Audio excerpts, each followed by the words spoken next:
Hello friends, welcome to my channel जय माता दी। इस वीडियो में आज मैं आपके साथ शेयर कर रही हूँ भगवान विश्वकर्मा की पूजा विधि। भगवान विश्वकर्मा की पूजा हर साल 17 सितंबर को की जाती है। 17 सितंबर का दिन पूरे भारत में विश्वकर्मा जयंती के रूप में मनाया जाता है। पूजा करने के लिए सबसे पहले हमें चौकी या पाटा बिछा लेना चाहिए। उस पर भगवान विश्वकर्मा को पीले कपड़े का आसन देना चाहिए, फूलों का आसन देना चाहिए। फिर आपके पास फोटो या मूर्ति जो भी हो, आप उसे पाटे पर या चौकी पर विराजित कर लें इस तरह से। उसके बाद हमें एक कलश की स्थापना करनी है। कलश के लिए आप पीतल का, तांबे का या फिर मिट्टी का कलश ले सकते हैं। कलश के मुख पर इस तरह से हमें मौली का धागा बांधना चाहिए। उसमें हमें एक बतासा, एक हल्दी, एक सिक्का, एक सुपारी और कुछ पुष्प डाल देने चाहिए। और थोड़ी सी धूप घास भी हमें कलश में अवश्य डालनी चाहिए। उसके बाद कलश पर हम पंचपल्लव रखेंगे। एक कटोरी में हम थोड़े से अक्षत रखेंगे और उसके ऊपर हम दीपक रखेंगे। दीपक आप पीतल का भी रख सकते हैं, मिट्टी का भी रख सकते हैं।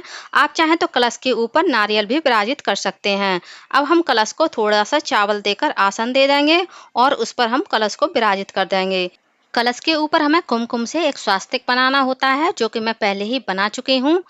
और उसके बाद हम धूप दीप जलाएंगे, भगवान को धूप दीप दिखाएंगे। उसके बाद हमें कलश की स्थापना भगवान विश्वकर्मा के या किसी भी देवी देवता के दाहिनी ओर करना चाहिए, जिसे हम राइट हैंड भी बोलते हैं। राइट हैंड की तरफ करना चाहिए। जैसे कि मैंने इस तरह से भगवान के दाहिने ओर कलश की और दीपक की स्थापना की है। दीपक को मैंने चावल का आसन देकर विराजित कर दिया है। अब हम एक पान लेंगे, उस पर हम भगवान गणेश की स्थापना करेंगे। उससे पहले हम कलश का दीपक जला लेते हैं। कोई भी पूजा शुरू करने से पहले हमें दीपक प्रज्वलित करके एक अवश्य रखना चाहिए। उसके बाद पूजा प्रारंभ करनी चाहिए। अब हम गौरी गणेश की स्थापना करेंगे। सुपारी को मैंने गणेश जी के रूप में स्थापित किया है और मिट्टी की मैंने गौरी माता बनाई है। आप चाहें तो गणेश जी की मूर्ति भी रख सकते हैं। और ये गौरी माता आप गाय के गोबर से भी बना सकते हैं और हल्दी से भी बना सकते हैं। अब हम गणेश जी को एक हल्दी, एक सुपारी अर्पित करेंगे। उसके बाद हम पुष्प अर्पित करेंगे। किसी भी पूजा में भगवान गणेश की सबसे पहले पूजा की जाती है। विश्वकर्मा जयंती के दिन विशेष रूप से औजारों की पूजा की जाती है। निर्माण कार्य से जुड़ी हुई मशीनों की पूजा की जाती है। दुकानों में और कारखानों में पूजा की जाती है। तो हमने भगवान गणेश को एक इलायची, लौंग का जोड़ा, पुष्प चढ़ा दिया है और जनेऊ भी चढ़ा दिया है। अब हम चढ़ाएंगे भगवान को वस्त्र रूपी मौली। जब हम इस मौली को हाथ में बांधते हैं तो ये रक्षा सूत्र बन जाता है। और जब हम इस तरह से भगवान को अर्पित करते हैं तो ये वस्त्र बन जाता है। इस तरह से मौली कई कामों में लाई जाती है। भगवान को हमने मीठे के रूप में एक बतासा और कुछ पैसे अर्पित कर दिए हैं। अब हम करेंगे गौरी माता की पूजा। लाल कुमकुम से गौरी माता को पहले हम सुहाग देंगे। उसके बाद अक्षत चढ़ाएंगे और माता से सुहाग भी लेंगे। जब आप गौरी माता को इस तरह से सुहाग देते हैं और जो सिंदूर हमारी उंगली पर लगा रह जाता है, तो आपको वह सिंदूर अपनी मांग पर और अपने माथे में लगा लेना चाहिए। गौरी माता को भी हम पुष्प अर्पित करेंगे, कुछ दक्षिणा अर्पित करेंगे। उसके बाद वस्त्र रूपी मौली अर्पित करेंगे। जब भी आप पूजा करें, मन में हमेशा मंत्रों का जाप करते रहें। जब भगवान गणेश की पूजा करें तो ओम गंग गणपतये नमः, ओम गणेशाय नमः इस तरह से जपें। और गौरी माता की पूजा करते समय हमें गौरी मंत्र का जाप करना चाहिए। अब हम भगवान विश्वकर्मा की पीले चंदन से और लाल कुमकुम से सबकी पूजा करेंगे। और विश्वकर्मा भगवान के फोटो में जो भी अस्त्र शस्त्र हैं उनकी सभी की हम पूजा करेंगे। ऐसी भी मान्यता है भगवान विश्वकर्मा की पूजा करने से सभी प्रकार की मनोकामनाएं पूरी होती हैं। विद्यार्थी यदि भगवान विश्वकर्मा की पूजा करते हैं तो उन्हें नौकरी में और पढ़ाई में तरक्की मिलती है। इसी प्रकार से दुकानदार हैं, कारखाने वाले हैं, फैक्ट्री वाले हैं, तो वो अपने औजारों की पूजा करते हैं तो उनके व्यापार में तरक्की होती है। उसी प्रकार से लेडीजें यदि अपने घर के सामान की पूजा करती हैं विश्वकर्मा जयंती के दिन, तो उनके घर में बरकत आती है। इस तरह से विश्वकर्मा भगवान की पूजा करने से व्यापार में, घर में और सभी के जीवन में सुख शांति की समृद्धि बनी रहती है। पूजा के लिए मैंने मोबाइल रखा है, स्टेपलर रखा है और पेन रखा है। इन तीनों चीज़ों की हम सभी को ज़रूरत होती है, चाहे वो बच्चा हो, चाहे घर में हो या बाहर हो, फैक्ट्री में हो, कारखाना में हो, दुकानदार हो, चाहे कोई भी हो, सभी इन तीनों चीज़ों का यूज करते हैं।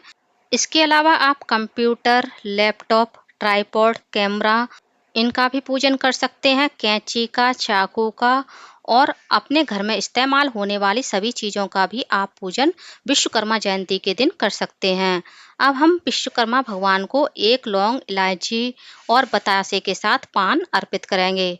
भगवान को पान इस तरह से विशेष रूप से अर्पित करना चाहिए। उसके बाद हम भगवान को इत्र अर्पित करेंगे, रुई में लगा करके इस प्रकार से इत्र हम अर्पित करेंगे तो भगवान पूरा दिन इस तरह से सुगंधित रहते हैं। इसी तरह से हम गौरी गणेश को भी अर्पित कर देंगे। ऐसी भी मान्यता है कि हमारी पृथ्वी की और रावण की सोने की लंका का निर्माण भी भगवान विश्वकर्मा ने ही किया था। अब हमने भगवान के लिए जो भी मिठाई में भोग प्रसाद रखा है वह अर्पित करेंगे। पहले गौरी गणेश को अर्पित करेंगे, उसके बाद हम भगवान को अर्पित कर देंगे। अब हम तुलसी दल भी भगवान को अर्पित कर देंगे। ऐसा भी माना जाता है कि भगवान विश्वकर्मा विष्णु भगवान का अवतार हैं और आप विश्वकर्मा भगवान के साथ विष्णु भगवान की भी पूजा कर सकते हैं। हमने भगवान को कुछ दक्षिणा अर्पित कर दी है और जल के लिए एक कलश भी रख दिया है, कुछ पुष्प अर्पित किए हैं और फल भी अर्पित कर दिए हैं। इस तरह से हमने भगवान की पूजा कर ली है। अब हम करेंगे भगवान की आरती। पहले हम धूप दीप दिखा देंगे सब भगवान को, उसके बाद हम भगवान की कपूर आरती आरंभ करेंगे। आप चाहें तो आपने जो घी का दीपक जला के रखा है उससे भी आरती कर सकते हैं और आप इस तरह से भी कपूर आरती कर सकते हैं। कपूर आरती करने से घर में सकारात्मक ऊर्जा आती है। पहले मैंने भगवान गणेश की आरती कर दी थी, गौरी माँ की आरती की है, उसके बाद हम भगवान विश्वकर्मा की आरती करेंगे। यदि आपको भगवान विश्वकर्मा की आरती आती है तो भगवान विश्वकर्मा की आप आरती कर सकते हैं, नहीं तो आप विष्णु भगवान की आरती ओम जय जगदीश हरि भी कर सकते हैं। आरती करने के बाद हम दीपक को शांत करेंगे, भगवान को आरती देंगे पहले, उसके बाद हम स्वयं आरती लेंगे और उसके बाद हम पूरे परिवार को आरती देंगे। फ्रेंड्स, यदि आप हवन करना चाहें तो आप हवन भी कर सकते हैं। मैंने हवन नहीं किया है। तो फ्रेंड्स, आप लोगों को मेरा यह छोटा सा वीडियो कैसा लगा कमेंट करके ज़रूर बताइएगा। और यदि आप मेरे चैनल पूनम की आस्था पर पहली बार आए हैं तो प्लीज़ चैनल को सब्सक्राइब कर लीजिए। वीडियो को ज़्यादा से ज़्यादा लाइक कीजिए, शेयर कीजिए, साथ ही बेल आइकन को प्रेस कर दीजिए ताकि हमारे आने वाली सारी लेटेस्ट वीडियो की नोटिफिकेशन आप लोगों को टाइम से मिल सके। कमेंट बॉक्स में विश्वकर्मा भगवान की जय अवश्य लिखिएगा। धन्यवाद फ्रेंड्स। ओम विश्वकर्मणे नमः।